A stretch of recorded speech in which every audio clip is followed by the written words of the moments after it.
Welcome to the webinar. My name is Luana Lewis. I'm the Senior Vice President of Programs and Services for the Metro New York Better Business Bureau. And with me is Heather Leyland, who's the Director of our Charity Accountability Program. Hi, everyone. Thank you. Thanks so much for joining us today. And we have a lot to tell you, so we're going to whip through some of the preliminaries here. And then Heather will dive into the standards. So first of all, our Charity Accountability Program is run out of our Metro New York BBB Foundation, which, in addition to doing charity accountability reporting, does educational programs for charities as well as businesses and consumers. And we are part of a larger system of Better Business Bureaus that are doing charity reporting across North America. There are about 58 programs done by local Better Business Bureaus as well as the BBB Wise Giving Alliance. The Wise Giving Alliance is the national entity that sets the standards and promulgates them across the BBB system. And then local BBBs also do reporting using those same standards. Together, we publish something like 11,000 reports. The reports on national and internationally soliciting charities are done by the Wise Giving Alliance. Here in Metro New York, we're reporting on charities that are soliciting regionally in our area. There are about 789 reports currently on Metro New York charities.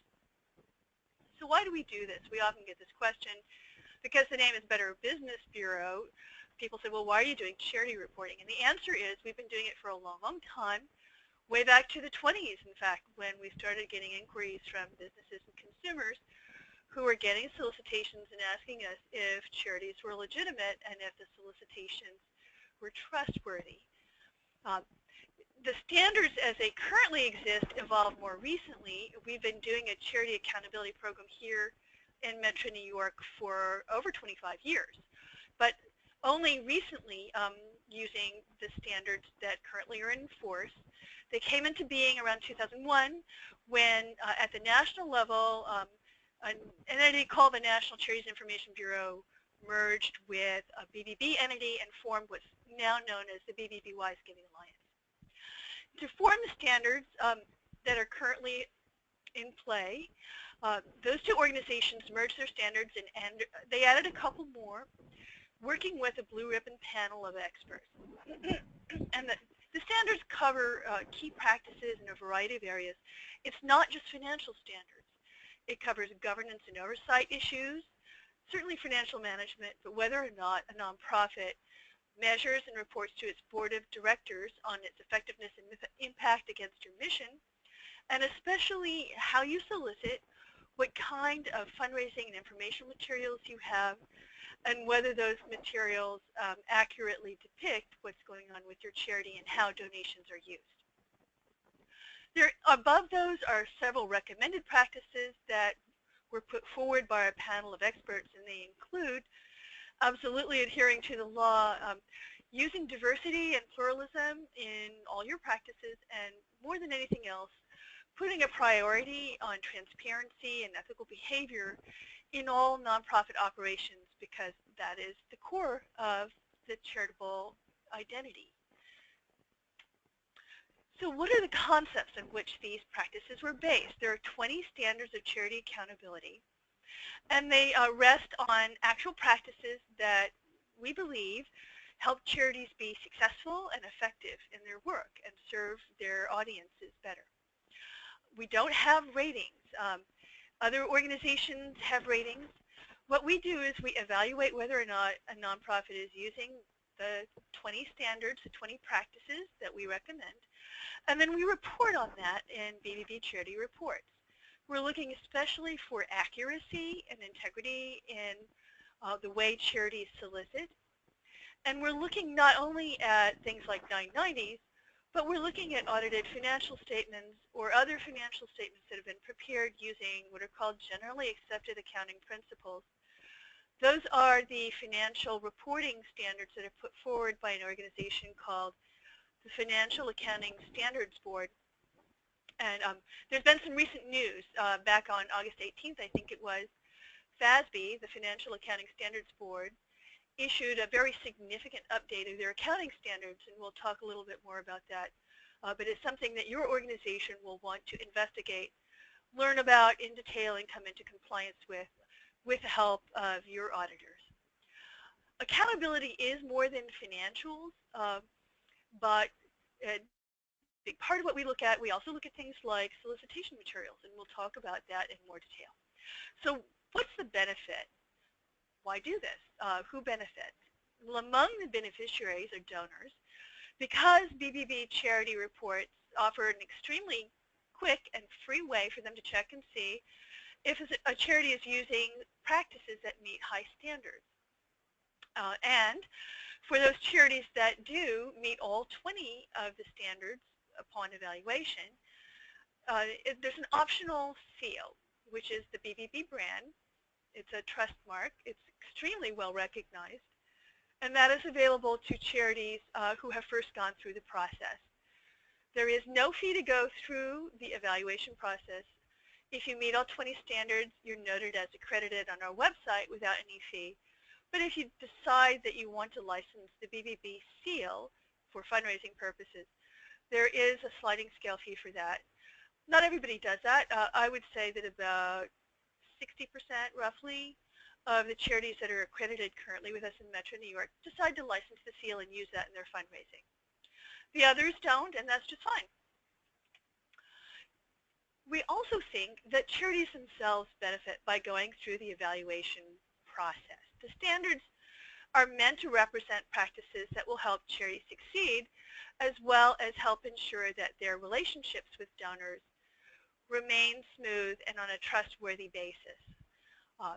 Again, there is no fee for the accreditation. It's only if you decide to license the seal that there is a sliding scale fee. We'll talk about that at the end of the program. Our main purpose today is to talk about how to meet the standards. So just something to know, though, we did some research. There were two waves of research where we worked with a professor, Greg Chen, from the Baruch College School of Public Affairs, studying our charity data from our full evaluations. We did one wave of research some years ago, and then another wave of research a little more recently that used both Metro New York data and data from the BBB Wise Giving Alliance. And in both of those studies, there were strong findings that associated meeting all 20 BBB standards with increased fundraising revenue on average.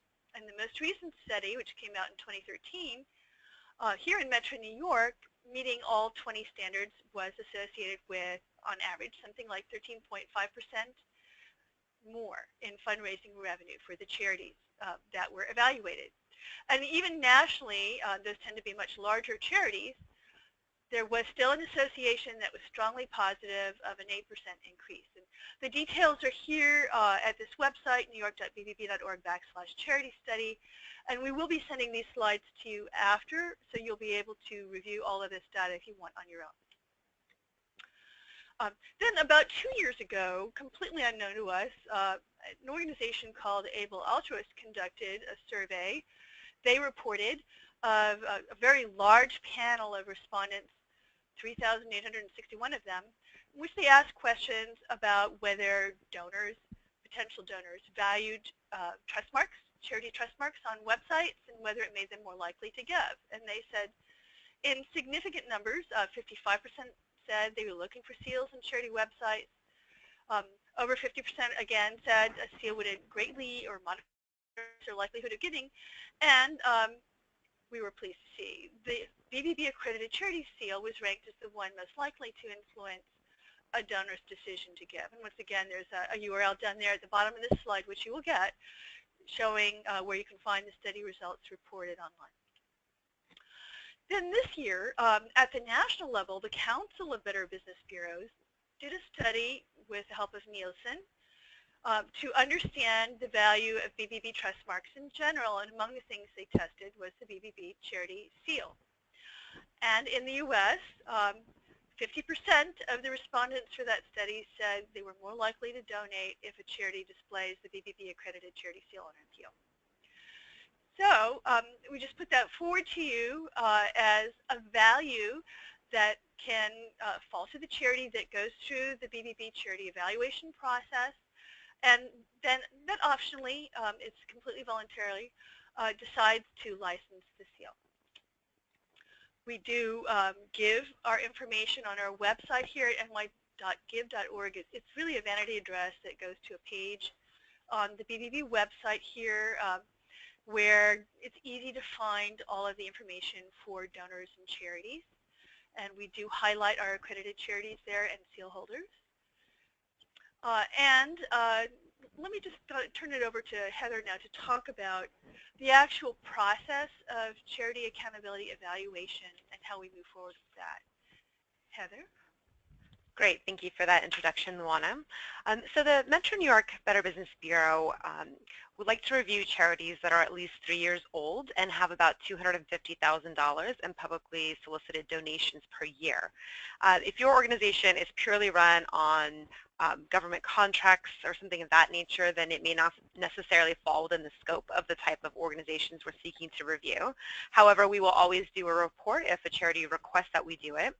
We will also send you an invitation for review if your organization is of public interest. If we start getting a lot of inquiries about an organization or they're in the news for various reasons, then we will send an invitation because people are requesting information and we'd like to report to them our findings. So if your organization is eligible, you can certainly go through the process. The charity reporting process is you can apply either online or by mail. If you do it by mail, there's a questionnaire that you would fill out and send in to us with a copy of various documents, such as your financials, your privacy policy, annual report, and other documents. Once we do the evaluation, we will send you a draft report for review that you can see before we publish anything. You can view it for factual accuracy and let us know if you have any questions about the content. So it is a relationship. We work with you, and if you don't initially meet all standards, we try to help you, give you tools and sample documents and things that resources you can use to meet the standards. Once you've reviewed the report, then we will publish it on our website, and we'll always send you a final report for review. Once that report is on our website, the report is good for 2 years, and then at which point you can apply to go through the process again once the report expires. Just pointing out that also you have an opportunity to update your report during that 2-year term if there's new information that you want to share with us. Thank you. So we're going to jump into the standards now, and the first 5 standards all have to do with governance. The governance section of the standards seek to ensure that the board provides adequate oversight, and adequate oversight includes all of the things on this slide. So we're looking to make sure that the board approves the budget, fundraising practices and major contracts, and any major expenses. We also want to know that the board is receiving copies of the 990 and all fundraising contracts, and also is reviewing the audit. And the board also should be doing a CEO review at least once every 2 years. And there should be a voting board member overseeing the organization's finances. This is typically the person with the role of treasurer, although they don't have to have that specific title so long as there's one person that's overseeing the organization's finances. We don't give legal advice, but in general, conflict of interest policies are required of all charities. There are some new procedures to follow and legal requirements about what elements must be in a conflict of interest policy. So we do recommend that you review the New York State Nonprofit Revitalization Act, as it spells out all the mandates and procedures for many governance practices. We will have a link at the end of the slide that you can refer to see more information about those policies. And all items on this slide must be performed by your board to pass that standard. Our standard 2 requires a minimum of 5 voting board members. And standard 3 is regarding your board meetings. So we ask that you have a minimum of 3 evenly spaced meetings a year of your full governing body with a majority in attendance. So if your organization has more than 3 meetings, we'll choose the 3 that have the highest attendance to determine whether there was at least 50% of your members in attendance. If you have executive committees or other type of committee meetings, those wouldn't count. It's only your full board meetings. and a conference call can substitute for one in-person meeting. In addition, a video call, such as by webcam, Google Hangouts, or other means where everyone can see and hear each other, would count as a face-to-face meeting. Standard 4 requires that not more than 1 or 10%, whichever is greater, directly or indirectly compensated person may serve as voting members of the board.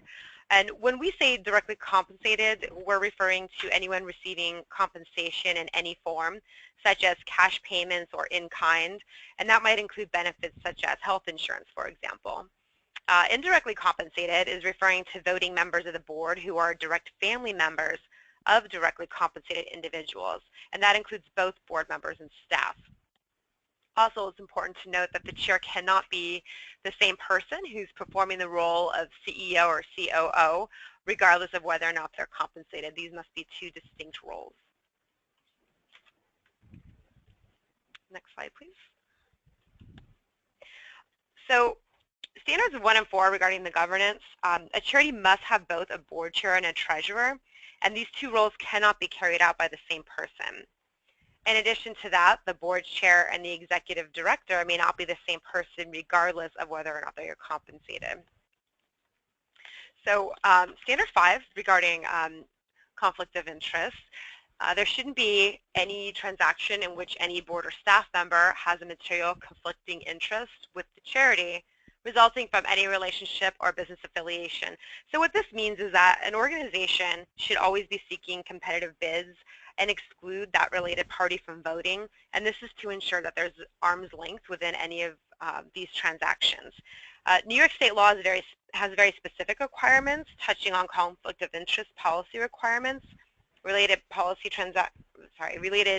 transaction procedures to follow, and board member independence. And again, you can reference the law to review these requirements if you're unsure about any specific transactions. There's also a disclosure question on the full-length IRS 990 as well, so it's increasingly important to avoid anything that might look like a reportable conflict of interest that you'd have to explain on your public tax return. Luana? So standard 6 is our most missed standard, and that should say most missed standard of 2015, but it's probably true this year as well, and I think that results from simple misunderstanding about what the standard requests. And it's related closely to standard 7. They're both about having an organization commit at the board level to assessing your impact and effectiveness against your mission goals, and then reporting on that in writing to your board of directors for their review and approval every 2 years with recommendations for future actions. So standard 6 says have a board policy. This is really a very simple standard to meet. It does require that your board formally commit the organization to doing this kind of activity. The rationale for it is that we're all nonprofit organizations that are tax advantaged. And we are tax advantaged because we have charitable missions. So if we're never looking at those missions and determining whether we're successfully meeting them, then it really doesn't carry forward our tax exempt status in a good way. So this standard calls on us to review that on a regular basis because it might take some work every 2 years and make that a board policy. And we have a model policy that we'll send a link to after this with a copy of the slides. Now, Standard 6 calls for the organization in particular to have measurable goals, a process. We're not going to ask, however, to see your actual written document assessing effectiveness. We do want it to be about assessing the effectiveness of against your mission. And there's some confusion sometimes about whether we mean your programs or your operating effectiveness. All of that has to do with whether you're effective in meeting your mission, but it's really more about taking a bigger picture look at whether your organization is doing what you need to do in the current environment to meet your mission effectively. Standard 7 is the written report. Little known secret, if you're already doing this through your strategic planning process, then your strategic plan can serve to meet Standard 7. It just needs to be done against mission goals, not just against program goals, and there need to be recommendations for future actions. Once again, we don't ask to see the actual report. We just want to know that you're doing it. Some years back, in collaboration with independent sector and with, it wasn't Charity Navigator, my mind is blanking on the other organization. We created a tool called GuideStar. Thank you. Yes, I'm sorry. Yes, it was GuideStar and independent sector. We collaborated to create a tool called Charting Impact. It's housed actually both on the GuideStar and independent sector websites. You can reach it either way. It's a simple set of 5 questions that help you determine what you are doing and how you are doing it in terms of meeting your mission goals. It was devised to be suitable for both large and small organizations as well as foundations. And it was tested with all those kinds of organizations who found that it was really valuable to go through the process of asking these questions. I'm mentioning it because if your organization goes through this process, answers the questions on Charting Impact, it creates a written report using their tool that your board then reviews and approves that meets Standard 7. So it's one way to meet the standard. We don't pretend that it's a complete process for evaluating program impact, but in terms of looking at mission effectiveness, it might be very helpful for you. So we'll just point that out for you. Now back to you, Heather, to talk about our financial standards. Great, thank you. So we do have 6 standards that cover the financial section. However, only 3 of these are related to ratios and how an organization spends its money. These ratios were determined by a national panel of experts less than 10 years ago. So we do feel confident that our ratios are reasonable. And next slide, please. Before I jump into what those standards are, I'd like to point out the overheadmyth.com, the website. In June 2013, BBB had joined forces with GuideStar and Charity Navigator to launch the Overhead Myth campaign at overheadmyth.com. In an open letter to the donors of America, we declare that the overhead ratio by itself is not a viable indicator of nonprofit performance. It's not a score and shouldn't be used like one, so we ask donors to consider the whole picture. Because by itself, overhead versus program cost is not a good indicator of an organization's performance. Other factors matter, such as transparency, governance, leadership, and results. And in addition to that, the very next year in 2014, we issued a letter to the nonprofits of America asking them to be transparent and honest about the true cost of fulfilling their missions, because it's important to educate funders on the real cost of results. So, an organization should definitely keep their overhead spending reasonable, but there is an expense there, and we should be honest about what it is. And just pointing out that this is highly topical. It's been much debated about organizations that are working on government contracts. Understanding the true cost of programs is very important for nonprofit sustainability. At the same time, there have been some studies that report that the amount that nonprofits devote to programs is pretty high, higher in fact than our ratio studies show. Right, exactly. As Luana mentioned, it's important to monitor those ratios, and that's because there's increasing scrutiny over media, government, and donor interests in expense ratios. So oftentimes we see these stories in the news, and if something you're representing seems factually inaccurate, it's going to get the attention of government regulators. So you just want to make sure that what you're doing is reasonable. And again, as Luana mentioned, almost 90% of the charities we review do pass these standards. So we believe that they're reasonable ratios. So our Standard 8 requires that an organization spend at least 65% or more of their total expenses on programs. We look at your audited financial statements to understand this ratio. We take your total program expenses and we divide it by total expenses. And again, this number should be at least 65%. There is some misunderstanding about what's considered a program expense, and some think the standard forbids allocating any overhead costs to programs, which is not correct. We consider it legitimate to include allocations of expenses such as salaries, rent, and things of that nature, to a program so long as you can document and substantiate that the portion attributable to the program is reasonable and appropriate. We have an implementation guide online that can give you some examples of that. Other expenses belong elsewhere. So staff time or resources used for fundraising should be allocated to fundraising. General management should be under administration, and bookkeeping, premises or equipment maintenance should all be under administration. So we don't offer strict guidelines on what allocations you should use. We simply ask that you do it in a reasonable and transparent way that can be substantiated.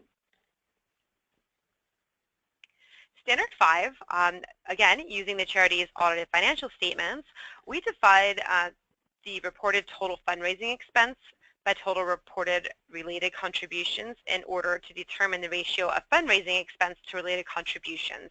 And we ask that it be not higher than 35%.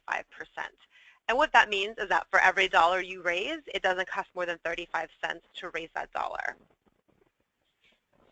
Just pointing out, it's not against total income, but total related contribution. So it's a little Correct. bit of a different, correct.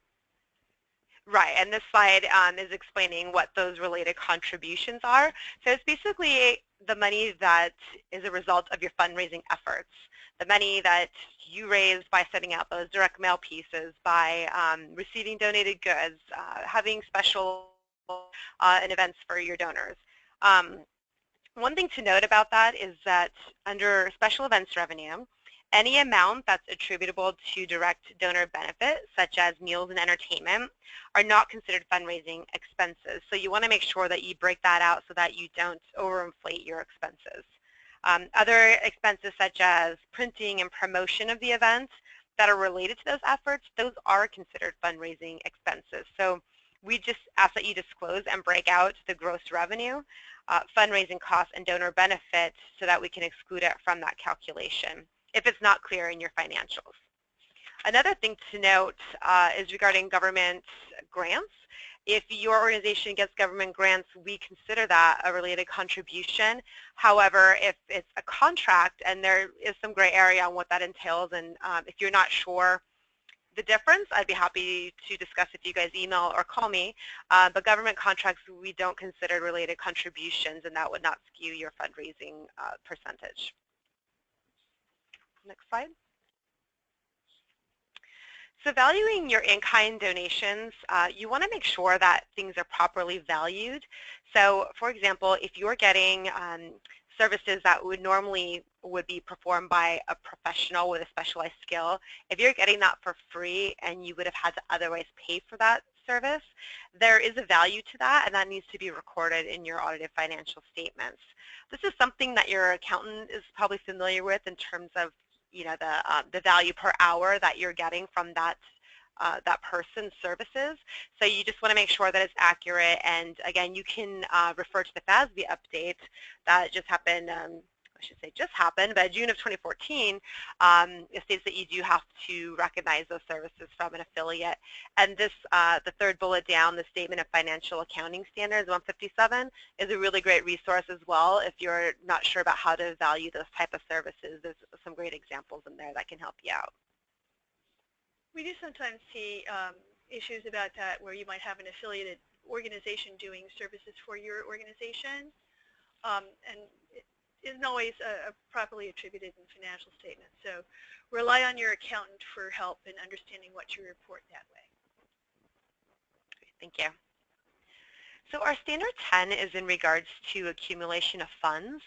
So we ask that your unrestricted net assets that are available for use should not be more than 3 times your last year's expenses or 3 times the size of your current year's budget. When we look at this number, we are not looking at your fixed assets.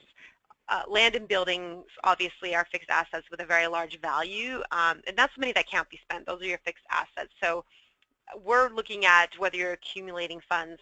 The reason for this is that donors expect that you're spending money on programs.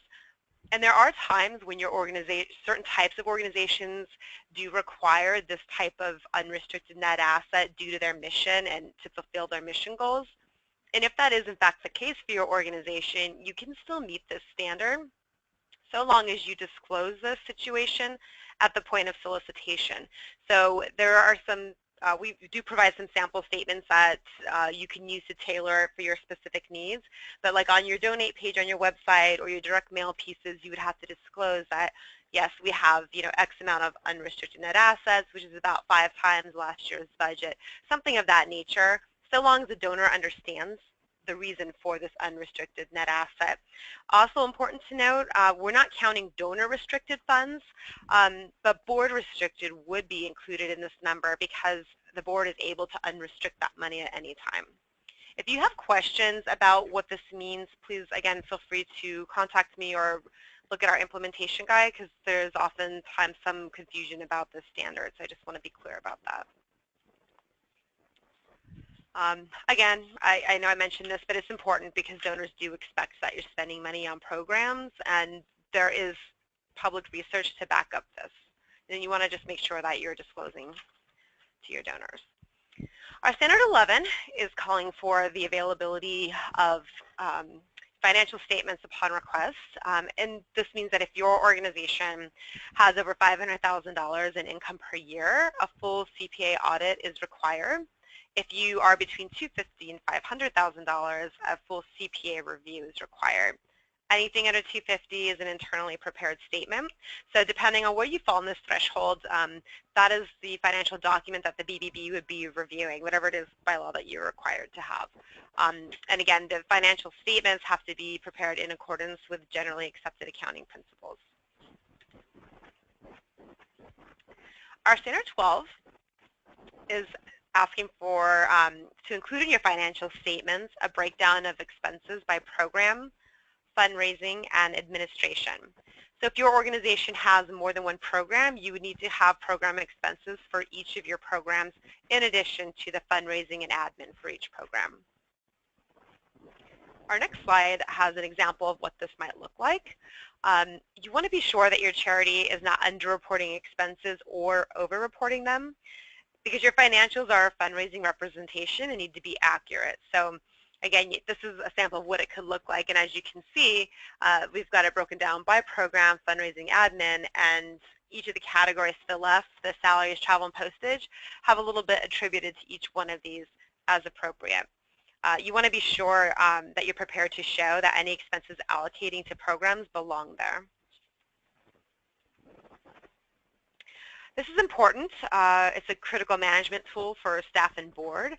Again, it tells your financial story to funders in a way that's a little bit easier to read than a 990, but it's also a good indicator of how you're performing and allocating raising your money and spending your money on programs. Generally accepted accounting principles require that health and welfare organizations have this breakout, but it's been proposed that it will be required for all nonprofits with a 501c3 designation. So look out for that. It could become law. It's been proposed. Well, I think actually FASB has now implemented that guidance. So this is something that you will want to discuss with your accountants. There are a lot of programs going on in this area, but there are several different ways to do it, and so be sure that you check into that and that you understand what you might need to do in terms of adjusting your systems to be able to comply when the requirement comes into effect. My understanding is that it is now in the guidance. Thank you for the clarification. Appreciate that. Our Standard 13 requires that you accurately report your organization's expenses, including joint cost allocations. So what this means is if the BBB sees that you're claiming zero fundraising expenses, oftentimes that's going to get our attention, and we're going to make sure, we're going to want to know that you can support that in your financial statements. So if you say you've got to be able to prove it, reporting zero fundraising expenses guarantees that the standard won't be met unless, again, you can show that there's substantiation for that. There's usually misunderstandings about the true amount spent on fundraising, and this often comes into play when you have joint cost allocations. So that happens when you have an activity that combines fundraising with education or advocacy. So our next slide shows you some of the things that you can think about when you're trying to consider whether you have joint cost allocations. Basically, if you're you want to look at your intent, the audience, and the content. So if it's your intention to raise money with the solicitation, then even if it has a call to action for a program, the odds are a portion of that is going to be considered fundraising, and so you need to make sure that it's reasonable. And when you're thinking about your audience, you really need to think about, are you sending this solicitation to prior donors, or are you sending this to a new demographic you've identified in a neighborhood that could use your services for awareness? So maybe that really is program. You really just have to parse it out and make sure that it's being allocated correctly. And again, call to action other than a donation could be a program, but so long as you're asking for a donation, there is a portion of that that should go to fundraising. And again, there's this useful document here, the AICPA Statement of Position 98-2, has really great guidance for that should you find yourself with one of these cost allocations and you're not quite sure how to divide it between your expenses. And we understand from accountants in the field that sometimes there are still gray areas, and that when in doubt, put it in fundraising is usually the rule. Yes. So our standard 14, the budget. It must be board approved, and it should have the same breakout of expenses like in your audit for program, fundraising, and administration. The following slide shows an example of the very common type of budgets we usually see, and this type of budget is great because it does have different breakouts of these different expenses. However, from looking at a budget like this, you can't really tell what's considered programs and what's fundraising. So what you want is a budget that's broken out, like in the next slide, where we can see here it's not broken out into the detail of the prior budget, but it has the totals, and this is something that management can use to understand. As you can see here, we've got 3 program service areas: scientific research, patients, and public and professional education, and there's a total for each one. And then under your supporting services, you've got your fundraising and administrative. So this is a tool that both the board and senior staff should be familiar with to understand spending decisions. And again, you can do a check-in halfway through the year and see where are you with your target spending and the revenue that you expected to bring in. And this allows you to make adjustments accordingly if you need to. So it's really important, even if you have all that minute detail from the prior slide, that you have at least totals like this also to supplement that, because it's really important for management. And just to add to that a little bit, it's critical to be able to functionally allocate this way. If you are looking to understand whether you are getting enough support to pay the true cost of programs. So having a budget that breaks things out this way is really essential for you to understand what's going on inside your organization and financially for management purposes. Right. So the Wallace Foundation with Fiscal Management Associates created a free library of resources and tools to help your organization become fiscally fit. The budget template you see here is a downloadable Excel spreadsheet. So if you don't currently have your budget broken out in those functional allocations, this is a great tool. And again, there's other resources here as well that you can refer to should you need some help getting that together. And I believe, if I'm not mistaken, they've got a new tool on there that helps you understand program costs, whether you've got enough revenue to support your programs. So it's worth checking out. So now I'm going to talk a little more about one of the core reasons why we have standards for charities at the Better Business Bureau, fundraising, since a lot of what we do at the BBB has to do with the relationship between the consumer and organizations that are marketing themselves to consumers. And in this case, a charity is marketing its mission to a consumer as a donor to support with a donation. So in all cases, really Standard 15 applies across all of our solicitation standards. And it says that all your solicitations and your other communications, no matter how you distribute them, and that keeps changing, of course, into like newer and smaller forms of communication channels, they need to be accurate and truthful and not misleading, both in whole or in part. Um, and the thing about accuracy and truthfulness is something can be literally true, but by the way it's depicted, um, either by not fully disclosing information or using words or images or research results that don't quite give a full picture, they might conceivably be misleading. And this is very important for nonprofits to understand better, especially because nonprofits, our Attorney General's office has made clear, can be held liable, and their boards of directors can be held liable if it is found that they're using misleading solicitation. So for your own protection, you want to make sure that your fundraisers are talking to your general counsel and your CFO. And the rule that we like to offer is if you say it, be able to prove it.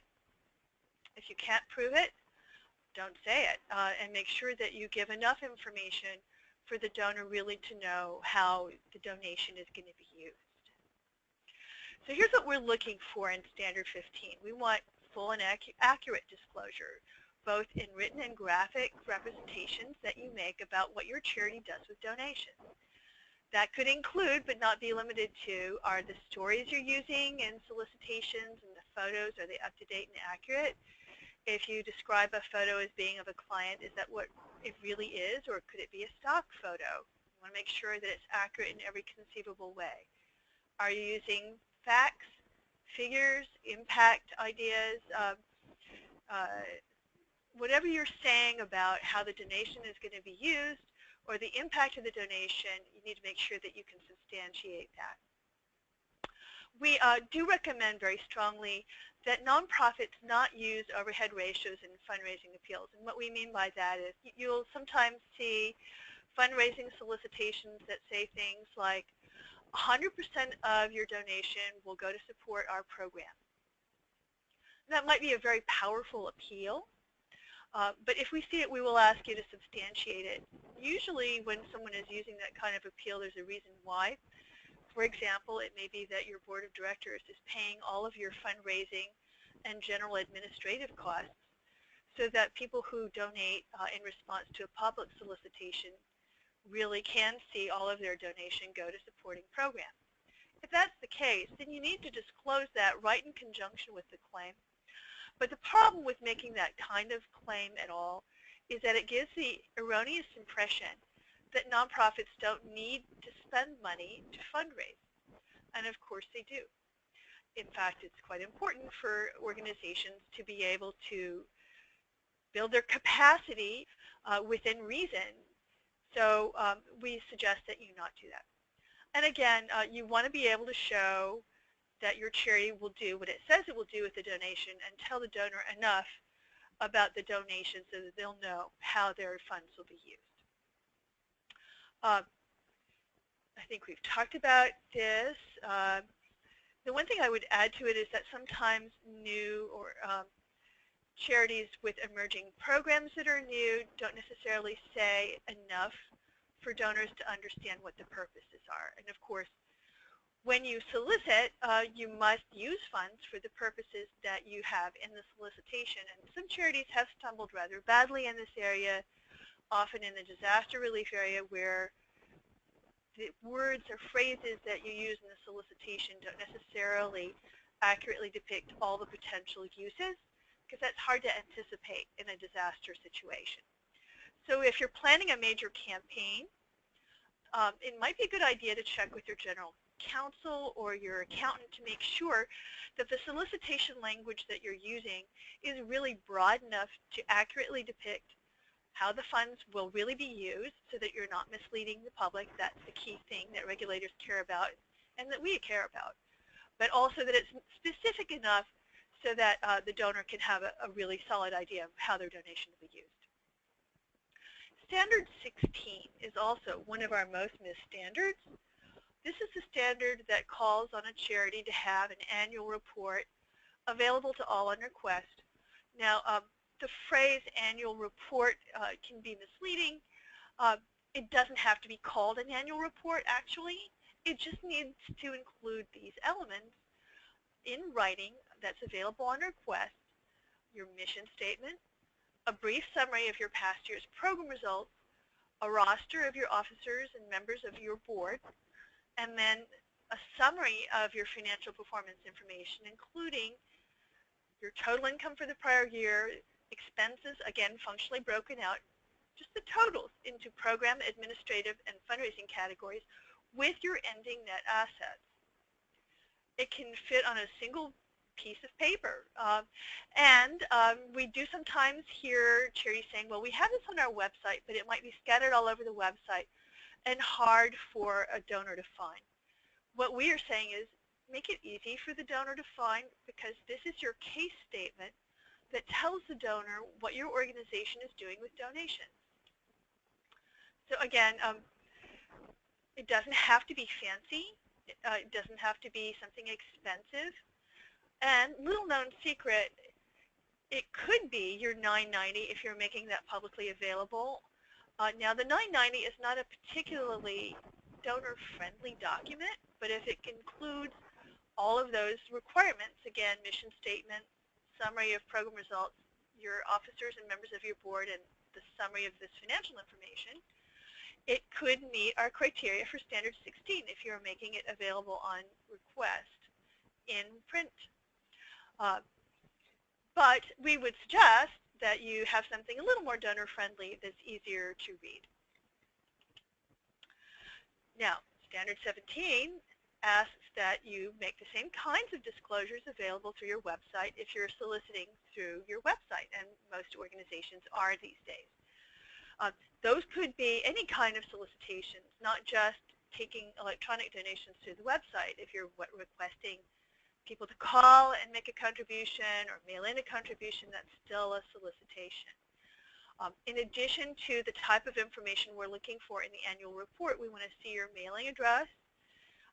Important because scam charities often don't have a mailing address on a website, so you want to make sure your donors know where to find you. And electronic access to your most recent 990. That could be a link to 990 on GuideStar with an appropriately labeled link. Privacy is a growing concern of donors, and we do have a standard about that. We ask that donors be able to opt out at least once a year in terms of being solicited, in terms of having their information shared with anyone else. They need to be able to tell you that they don't want their personal information shared. They need to have access to a privacy policy on your website that says when information is being collected, how it's going to be used, how to contact you if they want to review and correct the information or give you instructions about using it, and what security measures are in place to protect the information. So just for a moment, okay, here I just want to mention you can opt out as a checkoff box that informs the charity about your privacy request. But I would recommend that you put it on every solicitation and make that as a best practice, although we don't require it, available every time. Because one of the biggest complaints we get from donors, when we do get complaints, is, well, I don't know how to reach that charity in order to ask them to stop soliciting me, and I don't want them to solicit me anymore. But I want to point out just briefly, and this is not a part of our standards, but it is an important issue for nonprofits, that a growing issue is security. Nonprofits are often collecting very private data about their clients. Could be health data, could be, data about lifestyle choices that are very private, or personally identifiable information and financial information. All of that data, you definitely want to take steps to protect it. And we do have some information here that's available about data security and cybersecurity protocols. On a growing basis, charities are soft targets for this. There are some simple steps to take that can help harden you as a target against hackers. Hackers are starting to target charities more. You just don't want to be that charity in the headlines that didn't take the simple steps. Often it's human points of vulnerability that are the greatest. problem in cybersecurity, and that can be solved through training. We have a lot of information online here, and I'm just going to offer this for you. You'll get it when you receive the slides later. Standard 19 I'm not going to dwell on too much because not every charity does this. I do want to mention that for those aspects of cause-related marketing that fall into what the state calls commercial co-venture, the state of New York does have laws in this area. You can visit the Charities Bureau website to understand what they are. Some things for you to know is that other parties should not be using your name without your written permission in order to solicit for the sale of a commercial item or service, implying that your charity is going to get a benefit without communicating with you and forming a written agreement with you. And you can find all the details on the Charities Bureau website. What we're looking for is very clear disclosure. Again, the concern is making sure consumers are not misled about how a charity is going to benefit when there's a marketing proposition involving a charity's name. So what does that disclosure consist of? Basically think who, what, when, where, how. All of the terms and conditions that might apply, just as you would want to know in a commercial sale of an item, should be disclosed up front at the point of solicitation. That can be very hard sometimes in social media especially, or other small things like hang tags on toys.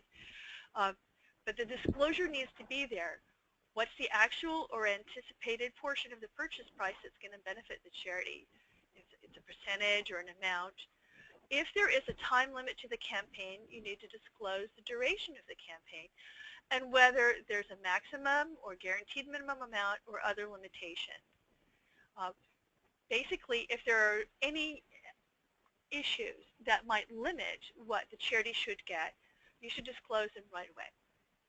So here's an example that passes the standard. 5 cents will go to the ABC charity for every bottle of juice sold in September 2015, up to a maximum of $500,000. So what we've got here is the amount per unit sold that benefits the charity which is named. There's a time frame that's specific, September 2015, and then there's a maximum of $500,000.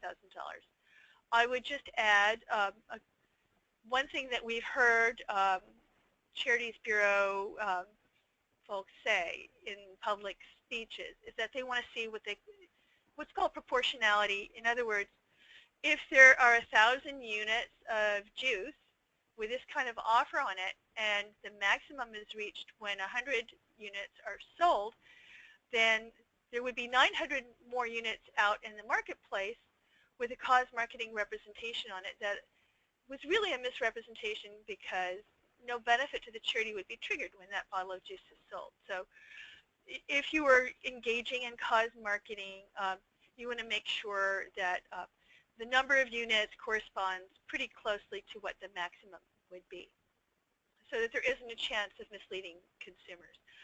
This can get to be a really sticky legal issue with unrelated business income tax implications in some cases, or even for some cause marketing partners, charity registration requirements.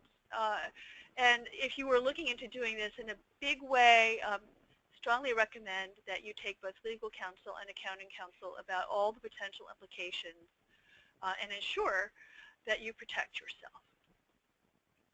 The New York Charities Bureau did do a sweep, I think it was in the cancer area some years back, and then they put out these best practices which tell us what they're looking for at the regulatory level. They want to see clear description of the promotion. Consumers should easily be able to determine the donation amount based on what the disclosures are. Any limitations to offers need to be made transparent in social media and elsewhere, and at the end, this goes beyond our BBB standard. They want the public to know how much was raised. So those are all good things to keep in mind and give you a little ammunition when negotiating with a commercial cause marketing partner. Finally, our standard 20 calls upon charities to respond promptly to complaints when brought to their attention. We do occasionally get complaints from consumers, and then we forward them to charities. Most of those complaints have to do with wanting someone to cease soliciting them.